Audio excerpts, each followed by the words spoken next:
मानकुश शिवाजी नगर में जितने भी इलीगल स्ट्रक्चर्स हैं, जो उनको तुरंत कितने दिन में आप उसको डिमोलिश करवाएंगे, एक इसका जवाब चाहिए मुझे। जो इलीगल कंस्ट्रक्शन तोड़ा जाएगा उसका पूरा खर्च उनसे वसूला जाए। ये सरकार का पैसा, हमारा पैसा बार बार उसमें यूज होता है और डिमोलिश हो जाता है, फिर बन जाता है, फिर डिमोलिश होता है, फिर बन जाता है। और अध्यक्ष महोदय, हमारे यहाँ जो लोग जिनको घर मिल चुका है, जिन लोगों को रफी नगर के नाले के ऊपर डिमोलिशन किया गया, सबको घर मिल गए, उसके बाद उस पूरी जगह फिर से वापस आके बैठ गए। मैं बार बार कहता हूं इसको खाली कराओ, कोई सुनने को तैयार नहीं है। अध्यक्ष महोदय, मैं आपसे मांग करना चाहता हूं, मेरी ये मांग है आपसे सर, कि तुरंत जो है इस पे सख्त कार्रवाई आप करेंगे क्या?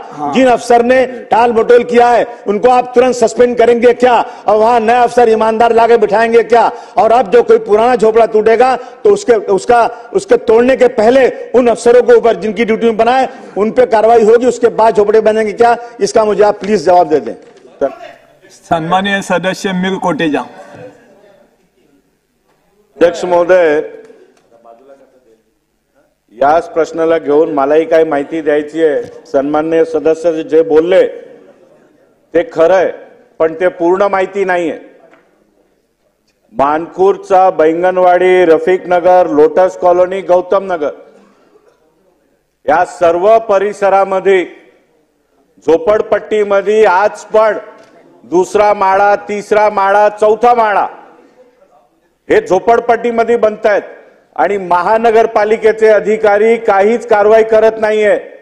माझा खूप स्पेसिफिक प्रश्न आहे, गेल्या 2 वर्षात 3 वर्षात झोपडपट्टीमध्ये पोटमाळा आपण ऐकलं होतं, पण झोपडपट्टीमध्ये तिसरा आणि चौथा माळा हे तुम्हाला मुंबईमध्ये सर्वात जास्त कुठे दिसणार? तर या विभागात दिसणार। तर महानगरपालिकेचे अधिकारी यांनी जे नोटिसा काढली आहेत, स्पीकिंग ऑर्डर काढलेत, त्यांच्यावरती आजही कारवाई केलेली नाहीये। तर तशा अधिकाऱ्यांवरती एम ईस्ट वॉर्डचा वॉर्ड ऑफिसरवर, डीओवर आपण इन्क्वायरी बसवणार का? त्यांना सस्पेंड करणार का? कारण हा खूप स्पेसिफिक आहे। काही एरियामध्ये अध्यक्ष महोदय, जर आपल्या एखादी हिंदू वस्तीमध्ये पोटमाळा पण बनला तर 24 तासात नोटीस निघते, पण या रफीक नगर, बैंगनवाडी, लोटस कॉलनी मध्ये 4-4 माळे झाले, नोटीस निघतात, कारवाई होत नाही। तर त्या एम ईस्ट वॉर्डचे वॉर्ड ऑफिसर, डीओ यांना आपण यांच्यावरती इन्क्वायरी बसवून त्यांना सस्पेंड करणार का? नंबर 1।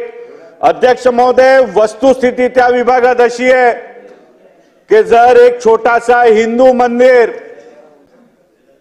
डीपीडीसी फंड मध्ये मान्यता घेऊन जर त्याच्या कामाची सुरुवात होत असेल ना अध्यक्ष महोदय, तिकडे सरकारी अधिकारी काम करू शकत नाही।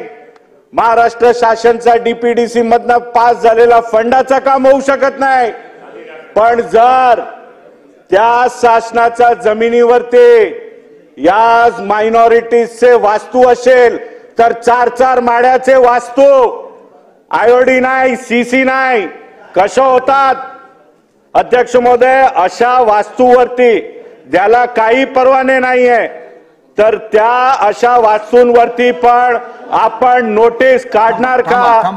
ज्यांना आयोडी, सीसी नाहीये, प्रश्न विचारतायत, ज्या वास्तूंना मगाशी भाषण चालू होती, ज्या वास्तूंना आयोडी, सीसी नाहीये आणि 4-4 माळ्याचे आरसीसी स्ट्रक्चर्स आहेत, त्यांच्यावरती आपण काय कारवाई करणार? हा माझा स्पेसिफिक प्रश्न आहे।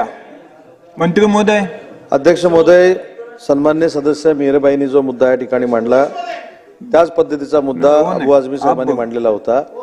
या संदर्भात अनधिकृत बांधकामाला कोण जर पाठीशी घालत असेल तर त्याची गय महानगरपालिकेच्या अधिकाऱ्यांची केली जाणार नाही, परंतु संबंधित जो काय मुद्दा मांडलाय त्याची सविस्तर चौकशी होणं गरजेचं आहे।